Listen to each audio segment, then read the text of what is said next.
നമ്മുടെ ബ്രൂണോടെ ബർത്ത്ഡേ ആണ്. ഇതിപ്പോ 3ാമത്തെ ബർത്ത്ഡേ ആണ് അല്ലെ Bruno? Bruno happy birthday Bruno. നമുക്ക് ആഘോഷിക്കാല്ലേ. ഓ അവന് കൂട്ടുവായൊക്കെ വന്നു തുടങ്ങി. കേക്ക് കുറിക്കാം നമുക്ക്. ആരുടെ പിറന്നാളാ? Happy birthday Bruno. ഇവനെ ഞങ്ങൾ കുളിപ്പിച്ചിരുത്തിയതാട്ടാ. പക്ഷെ ഇവനൊന്ന് കളിക്കാൻ പോയി. പക്ഷെ എന്നാലും നമുക്ക് കേക്ക് കുറിക്കണം അല്ലേ? കേക്ക് കുറിക്കണ്ടടാ. ഞാൻ കേക്ക് കാണിച്ചു കൊടുക്കും. മുറിക്കാം നമുക്ക് കേക്ക്. കേക്ക് മുറിക്കാം. ഓക്കെ കേക്ക് മുറിക്കൂ. Happy birthday happy birthday Bruno Bruno. Happy birthday Bruno. Happy birthday Bruno. ബ്രൂണോക്ക് തിരക്കായി. അവനെ VIP ആണ് കുറച്ച്.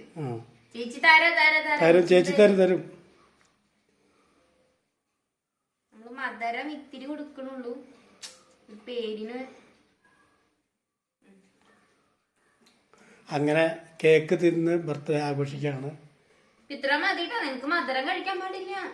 ഇത് നമ്മള് കൊടുക്കാൻ പാടില്ല. പക്ഷെ എന്റെ സന്തോഷത്തിന് ഞങ്ങള് മേടിച്ച് ആഘോഷിക്കണ്ട അല്ലേ?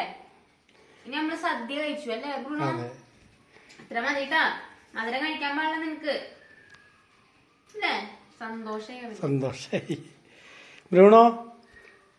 ബ്രൂണോടെ കേക്ക് പിന്നെന്താണ് എല്ലാ വർഷവും ഞങ്ങൾ അങ്ങനെ ആഘോഷിക്കാറുണ്ട്. ഇപ്പൊ 3ാമത്തെ വർഷം അല്ലേ ബ്രൂണോ? ബ്രൂണോക്ക് അങ്ങനെ 3 വയസ്സ് തികയാണ്. ചിലവരൊക്കെ ഇത് കാണുമ്പോൾ പറയും ഇത് ഷോ ആണെന്ന്. പക്ഷെ ഇത് ഷോ അല്ല. ഇതൊക്കെ നമ്മുടെ ഒരു സന്തോഷാണ്. മനുഷ്യനേക്കാളും ഏറ്റവും ഞങ്ങൾക്ക് ഇമ്പോർട്ടൻസ് ഞങ്ങളുടെ ഇവനാണ് ബ്രൂണോ. ഇവൻ വന്നേ പിന്നെയാണ് ഞങ്ങൾക്ക് സന്തോഷം ഉണ്ടായത് അല്ലേ ബ്രൂണോ? സന്തോഷം സമാധാനം. അതെ സമാധാനം കുറച്ച് കൂടുതലാ അല്ലേ?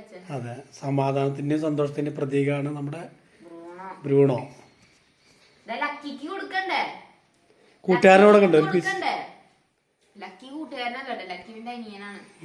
ലക്കിക്ക് നമുക്ക് കൊണ്ടുകൊടുക്കട്ടാ. നീ വരണ്ട, ഞാൻ പോയി കൊണ്ടുകൊടുത്തോളാം. അപ്പൊ എന്നാ ശരി, ഞാൻ ലക്കിക്ക് കൊണ്ടുകൊടുക്കാൻ കാണിച്ചു തരാം.